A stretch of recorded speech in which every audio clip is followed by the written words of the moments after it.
Hey everyone, it's Scruffy. Hope you're all doing okay. It's snowing here in west central Minnesota today. So it's a good time for me to just do a quick video and talk about a couple of things that are on my mind. And that is today I'd like to talk about an EMP in case some EMP or two strikes over the United States and Canada. Who will survive an EMP? And what is an EMP? Some people don't know. Electromagnetic pulse. And that is usually deployed through a rocket or missile up into the atmosphere where it explodes and will cause just about anything that's running off any kind of electricity or even batteries to quit functioning. That's about the simplest explanation I can give. Not everything will be affected, but a lot of things will be. Stores would probably close, banks, ATM machines, etc. like that, cars, except for maybe some of the older cars that don't have some of the electrical stuff going on. So it's a real cause for concern because we are at a point in the world right now where it's getting a little touchy, let's just say. And who will survive? Who do you think will survive this EMP event if this were to happen? Probably more than likely the Amish and farmers and homesteaders will be the ones who are the most likely to survive an EMP attack. Amish, because we all know that most Amish do not use electricity. And farmers and homesteaders, they know very well how to run things if the grid goes down. The Amish work with tools that are manual, like drills instead of electric drills. They use manual drills that they turn around on one side. It's kind of like remember those old egg beaters that you had to wind. It's kind of like that, with a drill. And they do everything manually. They don't use the electricity for what they need to do. There's no power drills or anything like that. And saws, electric saws. Plowing their fields, they usually use their animals, horses, etc., to help plow their fields. And they use buggies and wagons with horses to transport. Yes, some of the Amish do find non-Amish to deliver or whatever that is necessary for some of the big things that they need to get or transport. But I don't know if you've seen some of the furniture that some of the Amish make. It's just beautiful craftsmanship, and they do that all by hand. They don't use any electrical tools. They raise their own food, plant their fields, and the same goes for farmers and homesteaders. They plant their food, their gardens rather, and raise their meat. And the Amish communities, they stick together and they help one another if there's trouble.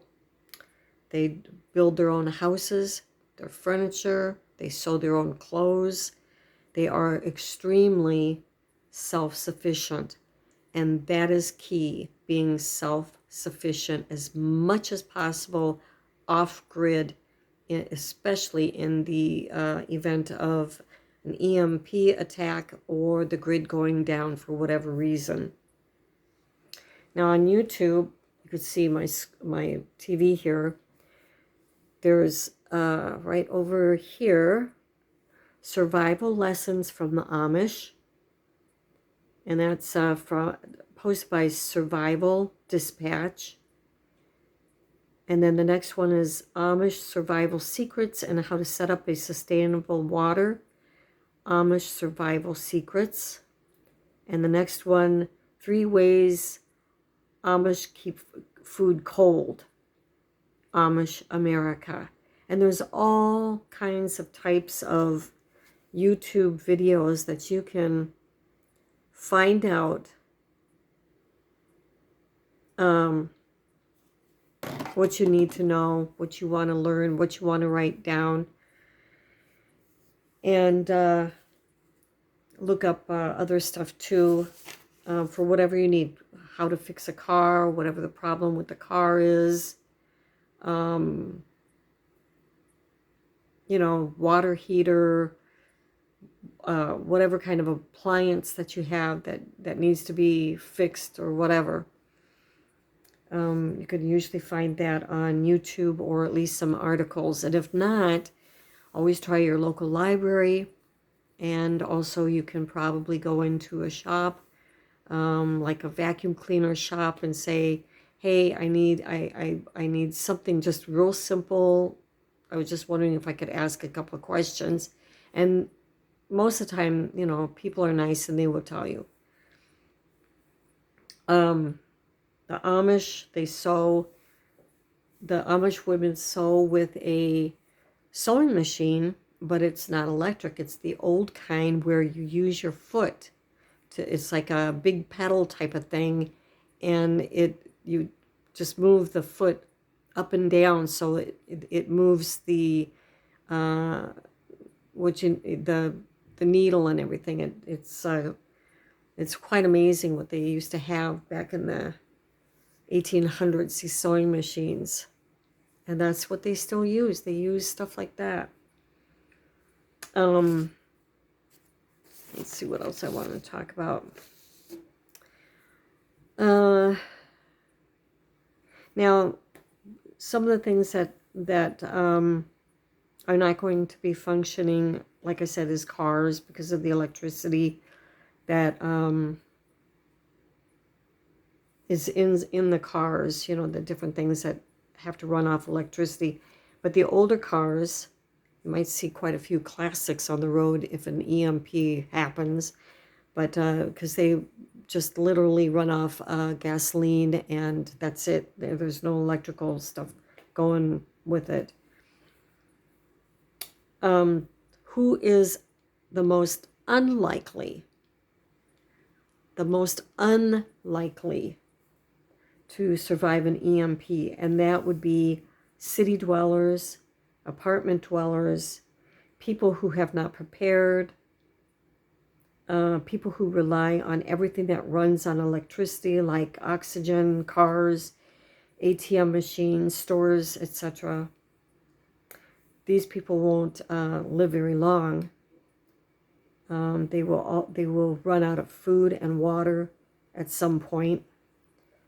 And medications such as insulin for diabetes, that has to be refrigerated. So if they cannot keep the insulin cold, there'll be a problem. They'll be in grave jeopardy.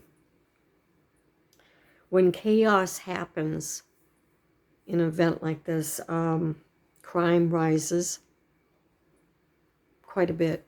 There'll be riots and people attacking other people and stealing food and raiding people's gardens and farms and whatnot. The farmers, I'm sure, are well aware of what could happen. The Amish, on the other hand, they are mandated to be passive and nonviolent. Violence is of any kind is forbidden in the Amish community. Learn from the Amish and the farmers and the homesteaders. Learn to can foods, vacuum seal foods, and dehydrate foods for preservation.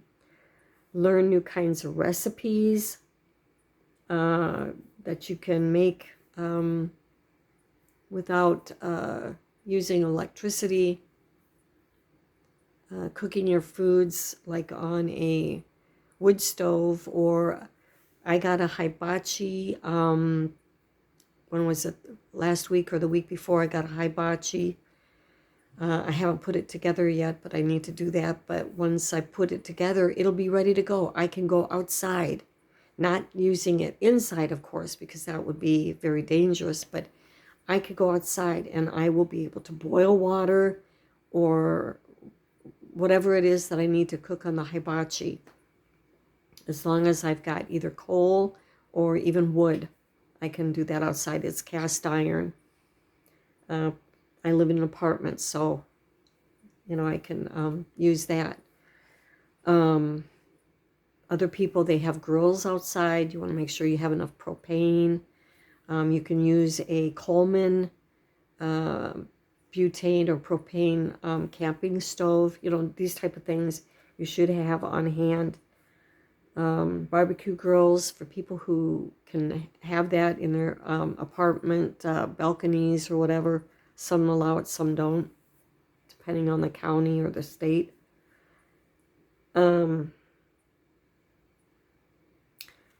Herbs and spices. Get some recipes to try different dishes with the basic things like rice and beans, how to do it different ways, make the dish more interesting. Get some cream of vegetables or whatever, cream of mushrooms or cream of celery soup or whatever. You can do all kinds of stuff with that cream of stuff with the rice and beans. And you get the spiral notebooks and write everything down, your information. I have a index box full of recipes and how-to stuff, and just learn all these things, write them down, put them down on the index, because once the internet is down, that's going to be it. That's it. You might be able to go to the library, but heck, they may not open the doors in an event like that. So, it's best to get all that information down on paper before these things happen. How to fix everything, and all the recipes, how to do this, how to do that. You might want to consider going to a secondhand store, secondhand clothes stores, or even pawn shops to find what you might need. The children grow fast, for instance. Check for clothes that they could grow into in a year or even two. And if you sew, find some good deals on some fabric and get that ready to go for when you need it.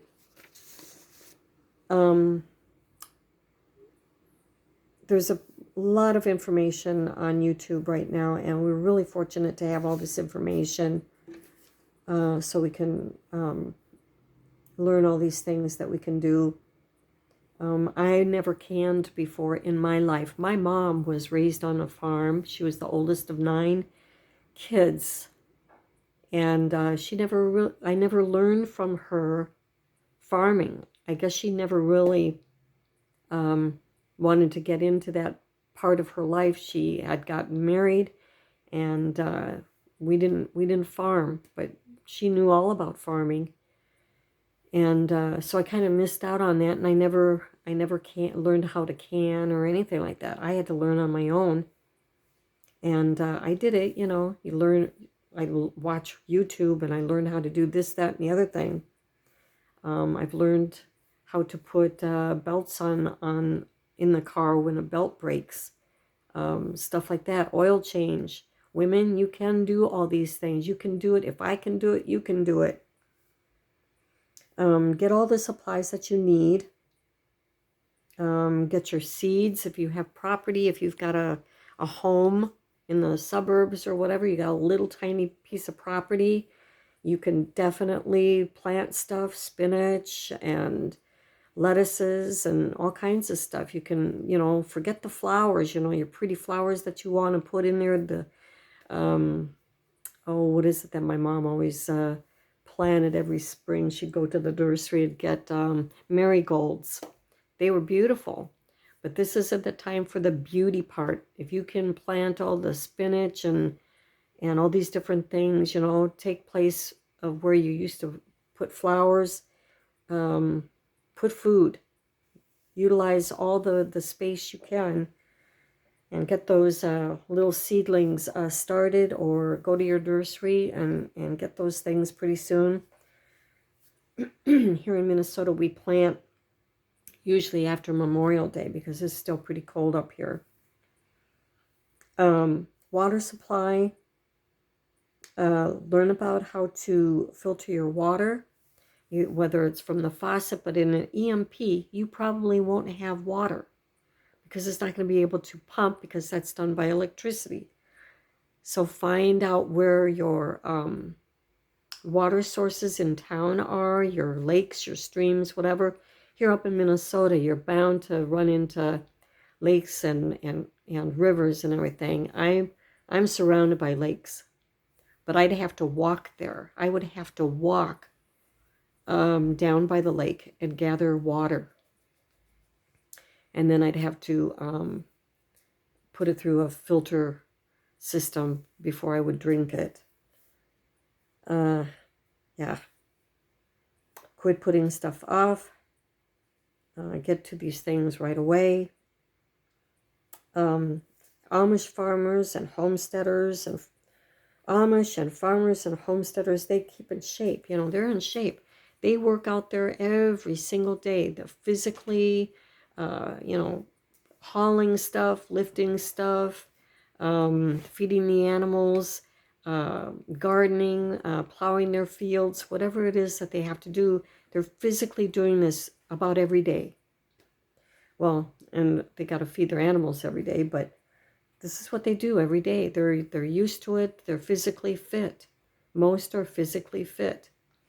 And for us who are not homesteaders or farmers or Amish, we're probably, we got to get ourselves in fit a little bit. I was up at the treadmill today. Mind you, I'll be 70 next year. So I was up at the treadmill and I almost made it to a mile. And I'm thinking, oh boy, I've got to be better than that. So, I'm going to go up there probably every day or every other day, get up there and also do some strength training with my arms so I can lift better.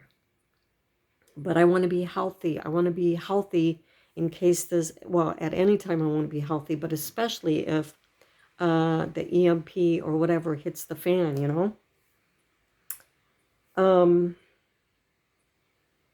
Have cash on hand, have stuff to barter with.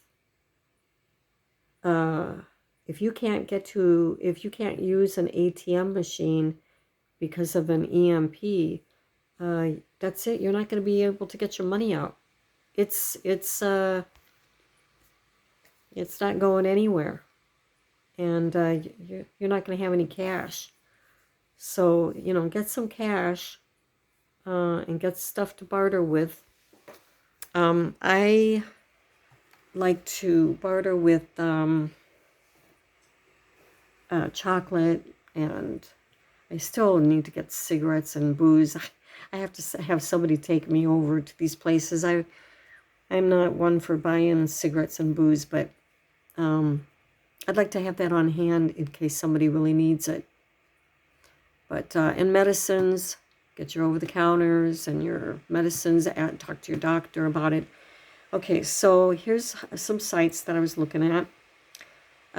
This is from the survivalprepstore.com. How to Survive an Electromagnetic Pulse, the Ultimate Guide. And I believe, yeah, that's from 2022. This is a guy who has advice for beginning farmers, if you're thinking about going that route. And Central Kentucky AG credit, which I think is, I don't know if that's some kind of seed or chemical company. I have no idea, but you can look for other people. Farming Basics. New Vegetable Garden, How to Get Started by Grow Veg. That's the channel, Grow Veg. Shows you all what to do. Basic Tools, you can look that up. Basic Tools for Fixing Your Own Car. You don't have to buy anything special, but just get the basics, what you might need. Here's the Amish sewing machine.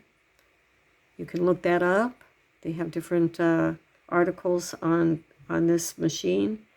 Also, there's Always by Hand. If you don't know how to sew, look it up on YouTube. Sewing for beginners by hand. Budget-friendly emergency backup power. This guy will show you how he does it.